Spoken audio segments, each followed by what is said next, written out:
Comment passer de 0 à 1 million d'euros de chiffre d'affaires? Je vais vous donner les 18 étapes. Le tout premier conseil que je peux vous donner, c'est faites-le avec passion ou ne le faites pas. En fait, l'entrepreneuriat, vous le savez, c'est un marathon. C'est pas une course de 100 mètres, c'est une logique assez long-termiste. Il faut impérativement, dans cette logique qui va prendre du temps, que vous preniez plaisir. Il ne faut pas que l'entrepreneuriat soit un levier pour atteindre un objectif, d'être riche, d'être millionnaire ou autre, parce qu'il y a très peu de chances que vous y arrivez. Il faut que le parcours soit vraiment plaisant. Parce que sans ça, vous n'arriverez pas à tenir dans la durée, vous allez créer de la frustration et de toute façon, le truc le plus important dans une vie, c'est que sur votre lit de mort, que vous ayez une belle Rolex, une belle voiture, on n'en a rien à foutre. Ce qui est, c'est est-ce que vous avez été heureux suffisamment de temps et comme 70%, même peut-être 80% de votre temps quand vous êtes entrepreneur, c'est de travailler, il faut que vous arriviez à prendre plaisir à ça. Ça paraît très évident, mais je pense que c'est important de le rappeler. Le deuxième conseil, c'est d'être avec des gens qui sont meilleurs que vous. On est la moyenne des 5 personnes que l'on côtoie. Je ne sais plus si c'est 5, 3 ou 10, peu importe. En gros, c'est en fonction de notre environnement, des gens qu'on côtoie, qu'on va avoir un niveau plus ou moins haut. Et souvent, ce qu'on fait, c'est que quand on commence à avancer dans la vie et qu'on évolue professionnellement et qu'on a une certaine forme de détermination, ce n'est pas une détermination qui est en adéquation avec vos potes historiques. Ce qui fait que parfois, quand vous restez dans le moule de votre histoire avec vos potes, c'est que vous restez cloisonné et cantonné au niveau d'attente de vos potes de manière générale. Alors qu'en fait, ce qu'il faut pour vous, c'est aller chercher des réseaux, des personnes qui ont une ambition qui est tellement folle pour vous, ça va vous créer vos standards et qu'en fait, quand avant chercher 1 million d'euros de chiffre d'affaires, c'était un truc extraordinaire, vous allez côtoyer des gens pour qui 1 million d'euros de chiffre d'affaires, c'est rien du tout, c'est une norme, ce qui fait que ça va vous positionner mentalement, physiquement, psychologiquement à tout faire pour atteindre ce million d'euros de chiffre d'affaires si on prend cet exemple. Il faut réellement non pas bypasser ses potes historiques, ça c'est sûr, mais juste réussir à construire un nouvel écosystème dans lequel vous allez rencontrer des gens qui vont vous apporter, qui vont vous faire monter en puissance, qui vont vous faire monter en compétences. Tous les bons conseils qu'on peut vous donner qui sont « non mais fais pas ça, tu vas te faire mal, tu vas être en burn-out et tout », les écoutez pas. Votre seul marqueur, c'est le résidu de tous les gens qui sont inspirants, qui vous motivent, qui vont créer un standard et c'est sur ce standard qu'il faut avancer, ne pas déroger et c'est dur parce que vous allez avoir du bruit. Du bruit, c'est des gens, la grande majorité des gens qui vont vous dire de ne pas le faire. Et ça, c'est 95% des gens. Et c'est pour ça que tu as à peine 5% des gens qui arrivent à aller chercher 1 million d'euros de chiffre d'affaires, qui arrivent à se dépasser. Et c'est hyper dur du coup de savoir fermer les yeux sur le bruit un peu omniprésent, de se focus vraiment sur vos objectifs. Et ça, c'est parce que vous allez graviter encore une fois dans un écosystème qui vous pousse vers le haut. Le troisième conseil que je peux vous donner, c'est de savoir raconter une histoire. En fait, toutes les personnes s'attachent à des produits et des services, mais on s'attache avant tout à une personne, à une histoire qu'on raconte. Quand vous regardez des séries Netflix pendant 4 heures dans votre lit, pourquoi vous la regardez? C'est parce que ça vous captive, parce que vous suivez une histoire, il y a des hauts, il y a des bas, il y a des personnages principaux, et tout ça, c'est parce que c'est bien storytelling. En fait, ça doit être la même chose quand vous entreprenez, c'est qu'il faut que vous racontiez une histoire. Il faut que vous ayez des moments de doute, des moments de faiblesse, des moments de réussite, des moments où vous allez vous déchirer. Tout ça, ça fait partie du storytelling et c'est la raison pour laquelle les gens vont vous suivre. Et ça, c'est un truc qui se travaille, ça doit émaner de réalité, qui est vraiment votre histoire. Il faut savoir correctement le conter, le raconter à travers les différents réseaux, en network, auprès des personnes que vous rencontrez, pour que ça captive, ça inspire et qu'on se dise « Ah ouais, ton histoire est incroyable, j'ai envie de la suivre et de voir quelle sera la suite. » Et ça vous permettra vraiment de fédérer des gens autour de votre histoire. Et les gens qui seront fédérés autour de cette histoire, ce seront vos meilleurs ambassadeurs, soit vos futurs clients demain, soit ceux qui vont vous permettre de rayonner auprès d'une audience qui seront vos clients demain. Donc, raconter une histoire, c'est essentiel. Le quatrième conseil, c'est d'être déterminé, mais pas entêté. C'est mieux de comprendre pourquoi on a échoué plutôt que d'être ignorant de pourquoi on a réussi. Tous les entrepreneurs, je pense, ont un trait de caractère, c'est qu'ils sont entêtés. Quoi qu'il arrive, peu importe ce qu'on leur dit, on avance, on file tout droit et puis on continue. Et je pense que c'est une vraie force parce que ça nous donne l'envie d'aller plus loin. Quand certaines personnes arrêtent, on continue et c'est ça qui permet d'atteindre certaines réussites. Sauf qu'il faut réussir à trouver le bon équilibre entre être motivé, mais pas être teubé. Parce qu'être entêté, c'est vraiment la personne qui va se dire après 1 an, après 2 ans, change pas mon produit, je suis certain qu'il est parfait et un jour ça va fonctionner. Sauf qu'il y a quelques belles histoires qui racontent qu'après 14 ans à faire ça, il devient milliardaire. Et ça, c'est le 0,1% de la réalité. Il faut se focus sur ce qui risque d'arriver, c'est-à-dire qu'en fait, ça ne marchera toujours pas. Et donc pour ça, il faut avoir un peu de recul de se dire « Ok, j'ai suffisamment itéré, j'ai suffisamment aidé, j'ai suffisamment mis d'intensité dans mon projet pour me rendre compte qu'il y a un truc qui cloche. » Et donc à partir de ce moment-là, il faut pivoter. Mon père me disait toujours « Il faut persister ou pivoter ». Persister à un moment donné, mais le moment où on se rend compte qu'il y a une zone de friction qui ne peut pas évoluer, il faut pivoter. Et ça, c'est un vrai move de bon entrepreneur, encore une fois. Et c'est parce que vous allez être dans un environnement de personnes qui vont vous apporter que vous aurez les signaux faits pour vous dire « Ok, ça ne marche pas, il faut que je switch ». Le 5e conseil, c'est créer une offre irrésistible. À votre avis, quel est le meilleur moyen de vendre des donuts? Tout le monde va se dire « C'est en faisant les meilleurs donuts du monde, en faisant du homemade, en faisant des donuts super esthétiques ». Alors oui, mais en fait, la vraie réponse, c'est d'ouvrir un magasin de donuts devant une boîte de nuit et vous ouvrez la nuit. Parce que vous êtes certain que les gens qui sortent de boîte de nuit à 4 h du mat, ils ont la dalle, ils seront prêts à acheter votre donuts à n'importe quel prix, même s'ils sont moches, même si les produits sont dégueulasses, ils vont l'acheter parce qu'en fait vous répondez à un vrai problème douloureux. Et en fait ça rend votre offre irrésistible. Et à partir du moment où vous répondez à une vraie douleur, peu importe la douleur, vous êtes prêt à mettre l'argent. Et en fait ça, c'est un sujet sur lequel vous devez tout de suite mettre de l'attention, c'est de se dire à quel point j'ai réussi à apporter une solution sur une douleur existante. Finalement, les gens sont prêts à mettre n'importe quel montant financier quand ça répond à un vrai mal-être. Le 6e conseil, c'est de faire attention à la stratégie par le prix. Le tout premier réflexe quand on se lance, c'est qu'on se dit « Ok, je vais faire la même chose que tous mes concurrents, mais je vais le faire moins cher ». C'est clairement le move qu'on a fait avec Home. Sauf que ça marche bien pour un démarrage, mais quand on va aller chercher de la scalabilité, c'est-à-dire de la croissance, il y a un moment où les marges sont tellement ric-rac que vous n'arrivez pas à croître. Ce qui veut dire qu'à un moment donné, vous allez vous dire « Bon, je vais augmenter mes prix ». Sauf que c'est très facile de baisser ses prix, mais les augmenter, c'est extrêmement compliqué parce que vous allez communiquer sur des prix et c'est ce qui va créer vos usages et vos standards. Et vous allez être assimilé à votre service et à un prix associé. Et donc, ce qui veut dire que quand on s'est lancé avec Home, typiquement, on était la startup qui fait des vidéos très cool, pas cher. Et quand on s'est dit, en fait, la petite vidéo à 1 000 €, les amis, on a rechangé un petit peu, on fait un truc maintenant à 10 000, et il y a des gens qui ont dit attends, je comprends pas. Donc ça a été un travail extrêmement douloureux, houleux, que de communiquer différemment, montrer qu'on était un petit peu premium pour pouvoir justifier une augmentation de prix, pour augmenter un petit peu plus nos marges et pour pouvoir être en adéquation avec la croissance qu'on envisageait. Mais ça a été hyper dur. Donc attention à pas avoir ce premier réflexe de se dire je vais faire la même chose moins cher.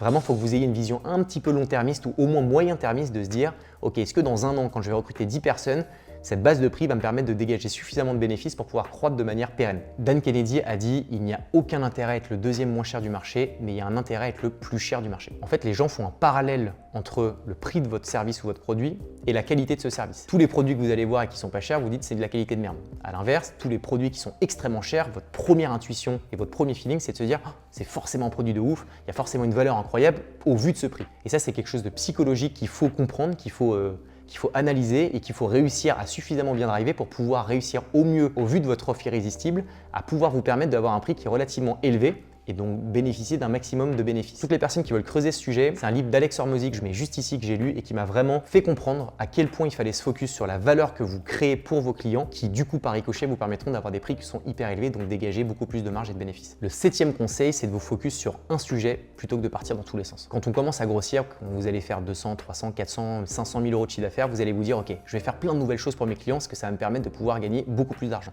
Sauf que diversifier ses offres, c'est le meilleur moyen de perdre la compréhension de ce que vous faites auprès de vos clients. C'est l'erreur qu'on a faite avec Home, c'est de se dire on va lancer des trucs toutes les semaines. Toutes les semaines, on avait une nouvelle offre, une nouvelle verticale en disant oui, on fait des docus, des trucs, des machins. Ce qui fait que nos clients, au bout d'un moment, quand c'était bénéfique au début parce qu'on voyait qu'il y avait plus de diversification, il y a un moment où on a perdu nos clients. Nos clients, quand j'avais certains de mes prospects au téléphone, ils me disaient mais je comprends plus rien, vous faites quoi en fait? Parce que vous faites de la vidéo, des trucs, des machins, du marketing. En fait, ils captent plus rien. Donc en fait, il faut que vous soyez expert sur 1, 2, 3 zones de génie sur lesquelles vous allez exceller, sur lesquelles vous allez vendre une fois un client, puis revendre une deuxième, une troisième, une quatrième fois à ce même client, plutôt que d'essayer de vendre un petit peu pas très cher à un client et d'en avoir plein d'autres avec des coûts qui sont en adéquation avec vos nouvelles verticales, vos nouvelles offres, qui vont brouiller un message un petit peu général et qui vont en plus vous défocus d'une expertise sur laquelle vous allez apporter vraiment de la valeur. Donc vous allez être en fait moyen un peu partout plutôt que d'être excellent sur des points d'usage. Et vraiment ce réflexe premier qui est vraiment un trait de caractère que j'avais historiquement, qui est de partir partout, ça a vraiment son avantage au tout démarrage, mais ça peut vite avoir sa limite comme la stratégie par le prix typiquement, quand vous commencez à vouloir aller chercher ce fameux million d'euros de chiffre d'affaires et ça va vraiment être handicapant pour la suite. La 8e question qu'il faut se poser, c'est est-ce que vous voulez être une petite structure ou un grand groupe? Quand vous allez commencer à faire un peu de chiffre, 200 000 – 300 000 € de chiffre d'affaires, vous allez vous dire ok, est-ce que je continue dans cette dynamique? Je suis seul ou avec mon associé, peut-être recruter 1 ou 2 personnes et potentiellement c'est une cash machine. C'est-à-dire que vous êtes une petite boîte, mais vous avez un super service, un super produit, quelques bons clients et ça rentre et vous faites pas mal d'argent. Ça, c'est une vraie stratégie. Et la seconde qu'on a choisie personnellement, c'est de construire quelque chose de très très gros. Ça veut dire que vous rogniez sur le court terme à vous gagner plein d'argent, etc. Mais vous capitalisez sur investir sur votre boîte, investir sur les gens que vous recrutez, les faire monter en puissance, les faire monter en compétences, investir de l'argent pour aller acheter des structures et devenir quelqu'un de gros. Et ça doit être vraiment un choix que vous vous donnez parce qu'en fait, vos décisions doivent être corrélées en fonction de cette grosse directive. Et en fait, entre ces deux choix, tout change fondamentalement. Dans vos process, dans votre mode de pensée, dans votre relation avec vos clients, il faut vraiment adapter votre position en fonction de cette stratégie long-termiste. Personnellement, c'est au bout d'1 an, quand on a fait de 2 ans, quand on a fait le premier million d'euros de chiffre d'affaires, qu'avec Flo, on s'est dit, ok, on fait quoi? Est-ce qu'on se pose et on est une petite structure, on reste à 10-12 et où est-ce qu'on devient un grand groupe comme ce qu'on souhaite maintenant? Et c'est l'option qu'on a prise. Le 9e conseil, c'est d'être précurseur sur les réseaux sociaux. Typiquement avec Home, on a réussi à faire beaucoup de chiffre d'affaires sur LinkedIn, j'en ai suffisamment parlé, mais le fait d'avoir été précurseur sur ce réseau, ça nous a permis de prendre une position assez facilement sur un réseau qui était un peu naissant. Alors LinkedIn existe depuis toujours, mais des contenus un peu novateurs, un peu créatifs, un peu what the fuck, ça n'existait pas du tout sur LinkedIn. Ce qui fait que le peu d'efforts qu'on a mis sur LinkedIn, ça nous a permis de manière un petit peu évidente à prendre tout de suite de la place. Quand les concurrents sont arrivés un an et demi après parce qu'ils ont compris que LinkedIn était en train d'évoluer, ils sont arrivés en mettant plus d'efforts que nous, mais simplement comme le réseau était déjà un peu plus saturé, ils ont eu beaucoup plus de mal à prendre position. Donc ce qui fait qu'on avait un espèce d'unfair advantage, de se dire on a une position qui est non pas en adéquation avec la qualité de ce qu'on a produit, plus que parce qu'on a été précurseur d'un réseau. Donc soyez à l'affût de tous les réseaux émergents sur lesquels vous pouvez mettre un peu d'effort au démarrage en vous disant je le sens bien, potentiellement je peux prendre de la position, donc j'y mets un peu d'intensité. Et ou d'ailleurs des réseaux existants mais qui sont en train de pivoter et d'évoluer. Typiquement Twitch, qui est pro gaming de base. Je crois beaucoup au fait que potentiellement ça commence à se B2Biser et que des entreprises s'y intéressent de plus en plus. Le 10e conseil, c'est de vous scaler vous-même. J'en ai fait un podcast d'ailleurs que vous pouvez retrouver juste ici sur Spotify qui s'appelle Scale Myself et en gros je dis dans ce podcast que le meilleur moyen de scaler son entreprise, c'est de se scaler soi-même. En gros, un entrepreneur, il porte sa boîte. C'est lui qui le fait croître à fond. Sauf qu'au moment où vous allez commencer à croître, à 200, 300, 400, 500, 1000 euros de chiffre d'affaires, il y a un moment où potentiellement, votre boîte va croître, mais vous n'allez pas croître à la même vitesse que votre boîte. Ce qui fait que vous allez être un espèce de boulet à la croissance de votre structure et c'est la boîte qui va vous porter plutôt que vous qui allez porter votre structure. Donc en fait, de la même manière qu'une boîte va évoluer, vous devez évoluer, vous devez monter en compétences, vous devez apprendre à vous faire mal pour changer les standards, changer les usages, lire, rencontrer, monter en puissance, discuter avec des gens qui vont vous faire prendre en maturité et qui vont vous permettre de systématiquement et continuellement faire évoluer votre boîte.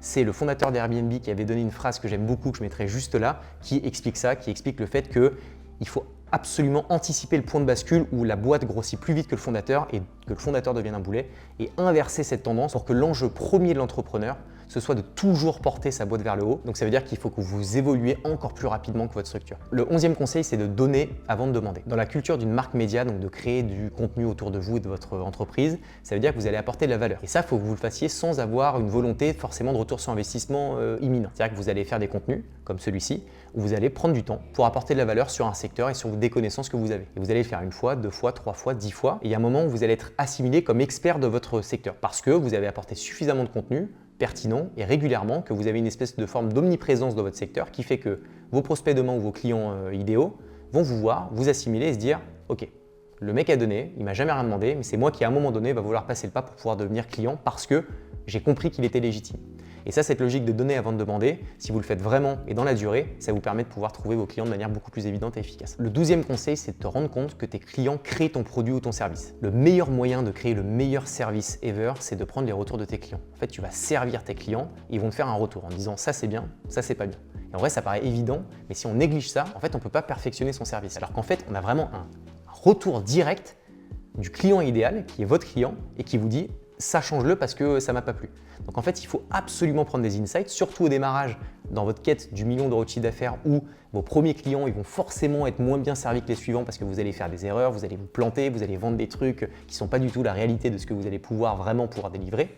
Donc en fait, prenez avec attention les retours, même ceux et surtout ceux qui sont durs à entendre parce que quand on dit ça pue la merde, et on a tendance un peu à se braquer, mais vu qu'on a une attitude d'entrepreneur et que notre objectif c'est de chercher le million d'euros de chiffre d'affaires, on prend du recul, on prend les insights, on s'excuse auprès du client et puis on essaie d'améliorer ça pour que le client d'après soit encore plus satisfait. Donc vraiment positionnez-vous comme une espèce d'éponge à retour de vos clients pour perfectionner systématiquement et de manière continuelle votre produit. Et votre produit ou votre service, il doit être aussi évolutif que votre boîte. Donc c'est-à-dire que plus vous allez grossir, plus vous allez devoir aussi remettre en question certaines choses et faire évoluer votre service. Il ne faut surtout pas se dire que ce qui fonctionne pendant un temps fonctionnera dans la durée. Donc il faut être perpétuellement en phase d'A/B test, d'itération pour pouvoir toujours essayer de faire mieux auprès de vos clients. Le 13e, c'est de s'inspirer et faire mieux. C'était la tagline de Com pendant des années, c'est de se dire on s'inspire de ce qui se fait, mais on fait mieux. Ça ne veut pas dire copier, c'est-à-dire s'inspirer des tendances américaines ou d'autres pays et ou même de tendances qui sont sur des autres secteurs que votre secteur de prédilection, mais sur lesquels les codes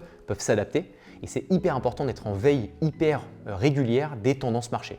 Et une fois que vous inspirez, regardez un petit peu la gueule que ça a et vous essayez d'améliorer et ou de plugger les insights et tous les codes de votre secteur pour pouvoir en faire quelque chose de top. En fait, ça veut dire que le travail le plus compliqué qui est de poser la structure d'une idée qui pourrait plaire, en fait, vous le prenez déjà d'un modèle qui fonctionne, donc vous évitez tout le travail relou de réflexion, simplement vous apportez des points d'amélioration. Et en fait, c'est un petit peu la force de ChatGPT, c'est que ChatGPT, ça ne fait pas tout le taf, parce que vous ne pouvez pas dire écris-moi un post LinkedIn et il écrit le truc parfait. Par contre, tu peux dire à ChatGPT écris-moi un prompt pour une vidéo YouTube pour 18 bons conseils par exemple pour faire 1 million d'euros de chiffre d'affaires. Ça pose une structure, peut-être un 30-40% qui est le plus compliqué, qui est de poser l'ossature.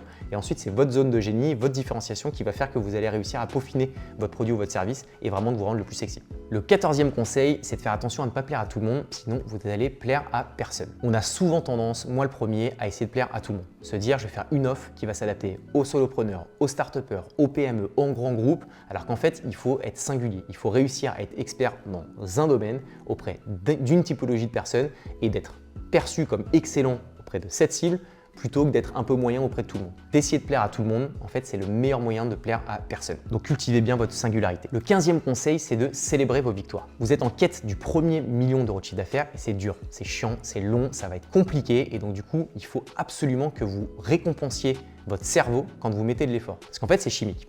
Si vous mettez de l'effort et qu'à un moment donné, vous récompensez cet effort, en fait, votre cerveau va se dire « Ok, quand je mets de l'effort, ça veut dire que j'ai une récompense. » Donc, il se met dans une attitude où il va vous donner ce qu'on appelle de l'endorphine pour vous dire « Je vous donne la motivation de mettre de l'effort parce que je sais qu'à la clé, je vais avoir une récompense. » En fait, ça vous met chimiquement votre cerveau dans une attitude de proactivité.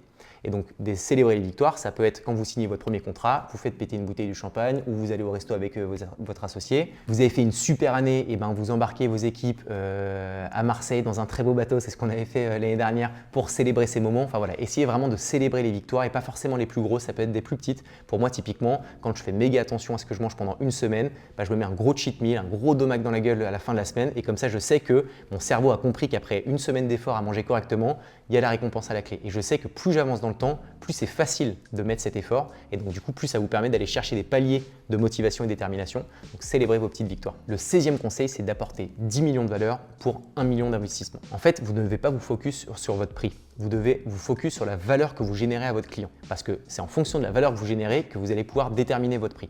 Donc, plus la valeur générée est haute, plus vous pouvez justifier d'un prix élevé. En fait, il faut vraiment que vous focusiez votre effort sur la valeur que vous allez créer pour votre client parce que c'est ce sur quoi le client va apporter son attention et va apporter une conclusion. Ce n'est pas sur l'investissement, mais c'est sur la valeur. Si vous avez une valeur qui est en dessous de ce qu'il a investi, c'est le meilleur moment où votre client va dire « ouais mais c'est trop cher, je ne comprends pas, etc. » Si par contre vous apportez suffisamment de valeur pour un gros investissement, il s'en fout parce que la valeur créée est suffisamment élevée. Donc du coup, ne vous focussez pas sur le prix, focussez-vous sur la valeur et c'est ça qui, de manière directe, va pouvoir déterminer votre prix plus ou moins élevé. Le 17e conseil, c'est de travailler votre image de marque et vous positionner en tant qu'expert. J'en ai un peu parlé dans un autre point, mais vraiment le fait de travailler son personal branding, sa marque média, ça vous permettra d'être assimilé comme expert et tout de suite de pouvoir créer des relations avec des prospects, des clients idéaux qui ne se seraient jamais fait si jamais vous n'avez pas apporté de la valeur. Donc, créez du contenu et ça vous permettra de pouvoir avoir de nouveaux clients, créer des relations incroyables. Enfin, vraiment, c'est un truc qui est assez ouf et je pense d'ailleurs que cette année, en 2024, on va très certainement voir en France la première billion company, donc une boîte qui fait plus d'1 milliard d'euros par une boîte qui est incarnée par son fondateur. Parce que quand avant, c'était très startup-like et que c'était un petit peu vu comme un truc de jeune entrepreneur, en fait, il y a de plus en plus de cas d'usage aux États-Unis où les boîtes qui font les plus gros des montants financiers juste aberrants, en fait, sont à la tête avec un entrepreneur qui incarne vraiment son entreprise.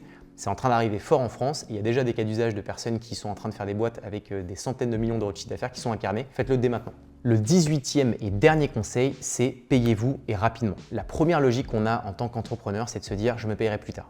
Et en fait, c'est une fausse bonne idée. C'est très bien, je ne dis pas qu'il faut se mettre des salaires astronomiques dès le début. Par contre, il faut un peu se payer. Il faut, dans la même manière que vous récompensiez vos efforts, positionner dans votre cerveau le fait que tout l'effort que vous allez mettre, il y a quand même… Non, ça je le mets pas la forme de célébration. On l'a vu tout au début de la vidéo, mais on est vraiment sur un marathon, on est sur du long terme. Il ne faut surtout pas que vous vous disiez « je me paye rien, mais dans 10 ans, je vais vendre ma boîte, c'est sûr, je vais être milliardaire ». Comme il y a peu de chances que ça arrive, il faut absolument que vous arriviez à être dans des prédispositions qui vous permettent de pouvoir entreprendre de manière la plus sereine possible. Il ne faut pas que vous ayez le couteau entre la gorge à chaque fin de mois parce qu'en fait, vous n'allez pas être dans des bonnes prédispositions pour pouvoir entreprendre. Donc, il faut que vous payiez suffisamment pour pouvoir avoir un niveau de vie qui vous permet de pouvoir entreprendre de manière la plus détendue possible parce que c'est grâce à cet environnement que vous allez réussir à prendre vraiment les bonnes décisions et celles qui seront les plus aguerries, les plus importantes pour votre boîte. Donc n'attendez pas avant vous payer, payez-vous dès le début. Voilà, petite vidéo terminée, 18 conseils pour passer de 0 à 1 million d'euros de chiffre d'affaires. N'hésitez pas à me dire quels pourraient être les autres conseils que vous auriez donnés et n'hésitez pas à me dire celles et ceux qui ont pour challenge cette année d'aller chercher le million d'euros de chiffre d'affaires. J'irai vous suivre sur les réseaux et donner un maximum de force. Je vous souhaite bon courage parce que c'est dur, mais vous allez le faire et je vous dis à très vite.